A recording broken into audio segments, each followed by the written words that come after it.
Walking through Bern's old city, you realize these limestone walls aren't just for show. They're the 600-year-old backbone of a city that refuses to be rushed. I've spent the last few minutes just gazing at these arcades. The locals call them Luben, which stretch for 6 kilometers. This is one of the longest weather-sheltered shopping walkways in Europe.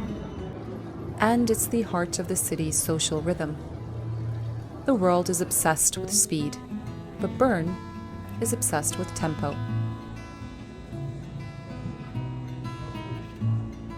I spent 10 years in Istanbul, working in a global newsroom where every second was a crisis. Moving here 1.5 years ago felt like someone had suddenly hit the mute button of my life.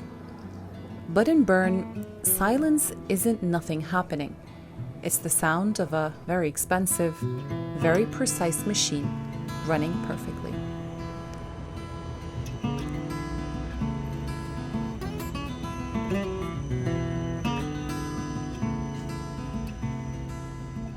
It's no surprise that Bern is always at the top of the best places to live lists. It's safe, it's clean, and the air actually feels like air. But that comfort comes with a side of social distance. People here are incredibly polite, but there's a clear line you don't cross. You have a silent, solid respect for each other's space. It's the oil that keeps this whole Swiss mechanism from grinding its gears. Interestingly, this sandstone look wasn't always the plan.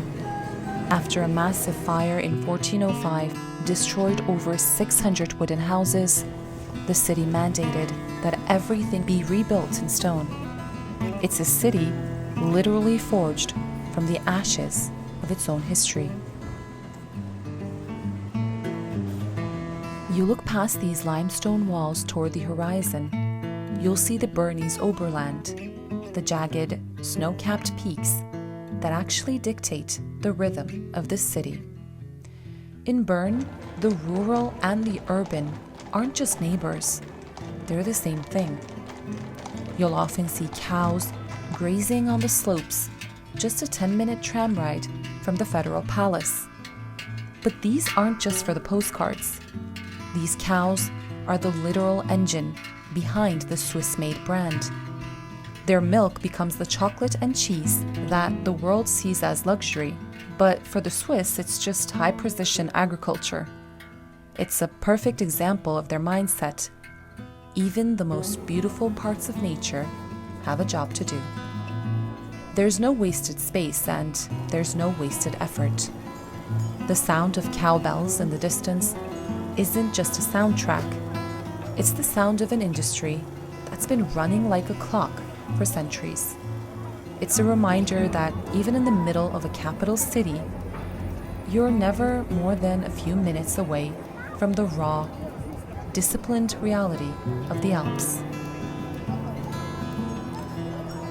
As I pass the Sitzglocke, or clock tower, I'm reminded that time has literally been the center of the city since 1218.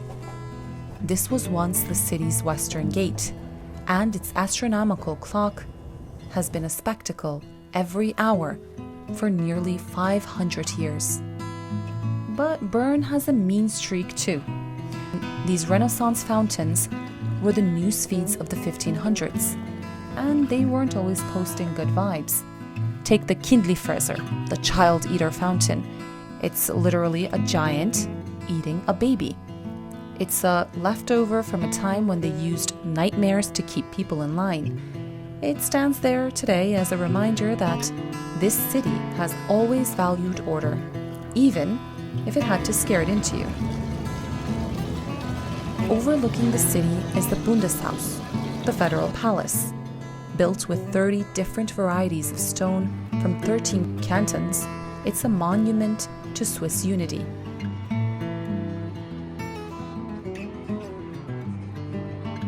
The only place where the rules melt away is the Aare River. In the summer, thousands of people jumping into the glacial current is an official UNESCO-listed Swiss tradition. It's the city's most honest expression of freedom.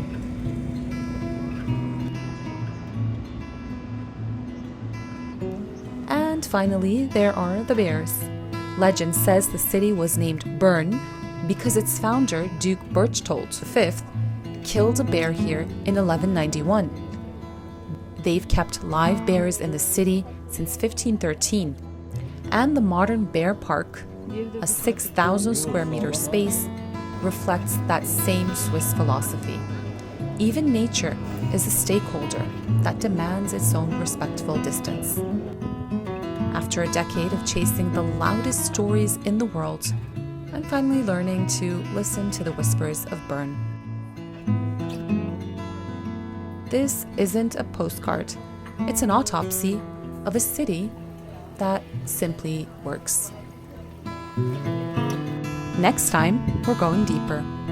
We'll look at the hidden bunkers beneath these very streets, and I'll show you why even the most boring rules in Bern are actually the secret to its survival.